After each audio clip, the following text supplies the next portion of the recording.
ભાઈ બહેનના પવિત્ર સ્નેહના પ્રતીક સમાન રક્ષાબંધન પર્વ નિમિત્તે ભરૂચ જિલ્લા ભાજપ પ્રમુખ પ્રકાશ મોદીના નિવાસ સ્થાને રક્ષાબંધનનો ભવ્ય કાર્યક્રમ યોજાયો હતો।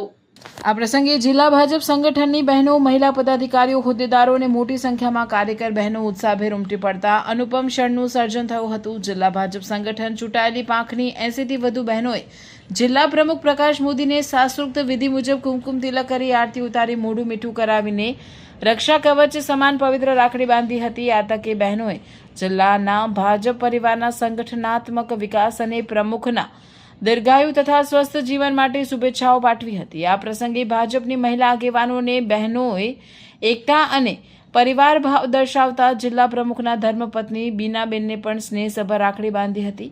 સમગ્ર માહોલ ભાઈ બહેનના સ્નેહ અને ભારતીય સંસ્કૃતિની પરંપરાથી સભર બની ગયો હતો। ભરૂચ જિલ્લા ભાજપ પરિવારની બહેનો દ્વારા મળેલું આ રક્ષાસૂત્ર મારા માટે અત્યંત અમૂલ્ય છે। બહેનોની સુવર્ણ સુરક્ષા, સન્માન અને જિલ્લાના જનકલ્યાણના કાર્યો માટે હું સદા કટિબદ્ધ રહીશ તેવો ભાવ જિલ્લા પ્રમુખ પ્રકાશ મોદીએ વ્યક્ત કરી તમામ બહેનોને વંદન કરી રક્ષાબંધન પર્વની જિલ્લાવાસીઓને આગોતરી શુભકામનાઓ પાઠવી હતી। જિલ્લા ભાજપ પ્રમુખ અને તેમના ધર્મપત્નીએ પણ ભારતીય સંસ્કૃતિ મુજબ તમામ બહેનોને યથાશક્તિ ભેટ આપી તેઓને સ્નેહસભર જમાડતા પ્રસંગ અનુપમ બની રહ્યો હતો।